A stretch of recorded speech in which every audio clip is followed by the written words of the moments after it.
Hey Castaways. So, I was looking at my channel on YouTube, and my son's hilarious.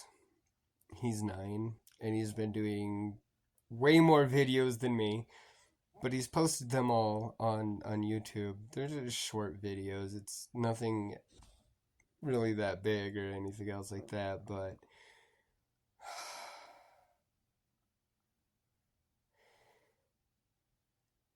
that's great. Like, totally great. He has his fun, though.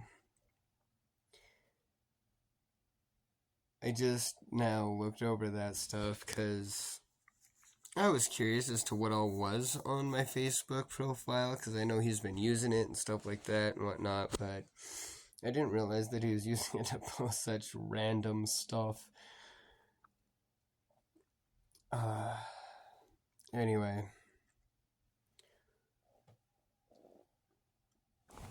I was going down a rabbit hole, right, last night, trying to figure out ways to make money online and stuff like that. Kind of one of the reasons I started doing YouTube and started doing TikTok. So, one of the things was I'd heard from somebody in my group that there's actually this thing called Gillette syndrome. Now, I was like, okay, let me look into this. Gillette syndrome, according to Wikipedia, is the social disruption that can occur in a community due to rapid population growth. Such disruptions usually include increased crime, degraded mental health, weakened social and community bonds, abnormally high costs of living, and other social problems. If this sounds familiar, I'm going to keep reading. Gillette syndrome is most relevant to boomer towns. Gillette syndrome is most relevant to boomer towns that are growing rapidly due to nearby natural resource extraction, such as coal mining or natural gas drilling.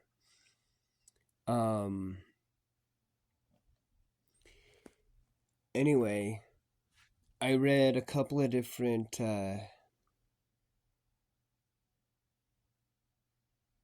not stories, but things that were posted online. And in the GilletteNewsRecord.com, you can find Gillette syndrome, and it explains that yes, Wikipedia does touch in on this, gives a couple of good sentences. That's what I just read to you.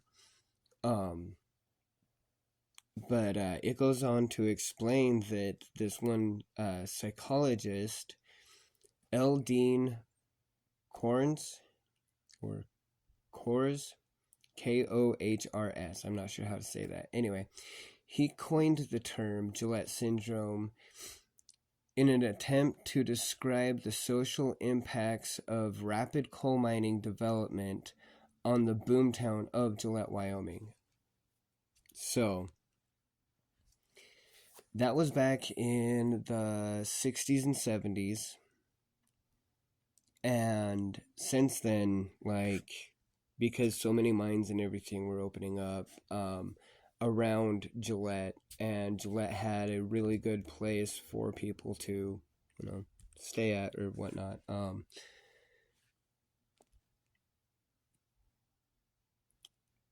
This small town that was geared towards anywhere between 4,000 to 7,000 people, all of a sudden they have 22,000 people and there's nowhere to put them, so on and so forth. Shit gets stressful. So housing development started going in. People were living in makeshift housing pretty much. And there was a lot of, well, everything that it said, there's a lot of people with mental health issues. The crime rate had increased. I mean, violence itself had increased a lot. At that point in time, there was only, really going to work and coming home getting drunk. Because there really weren't, much more than, bars and a couple grocery stores and stuff like that, It's not as big as it is today, so on and so forth. But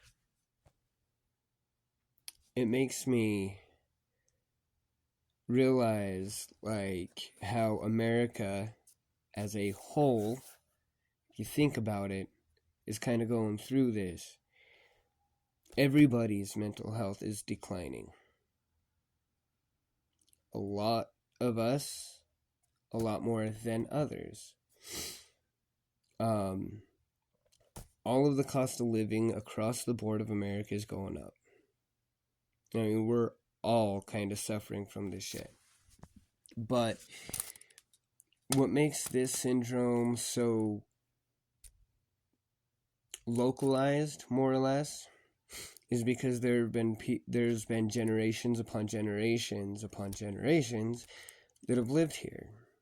And those people, you can definitely pick out differently from people that have come in from anywhere else in America.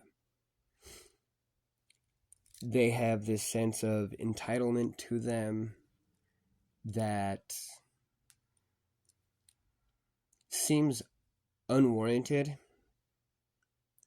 And you see it a lot whenever you're out in public, you're at the Walmart or out eating, stuff like that, because you will find at least one person going off about something that another person has no control over, and because I've been here, my family's been here, blah, blah, blah, ancestry, this is how it should be. But according to code and policies, this is where the rabbit hole continues on, okay? According to, policies and, policies that have been put in place by the establishment, these people think that they have a moral high ground over it, but they don't. And they're always quoting, yeah, well, the customer's always right. But that's only part of the whole. The customer is always right, and I looked this up, in matters of taste. This refers to fashion, food, beverage, and their own opinion.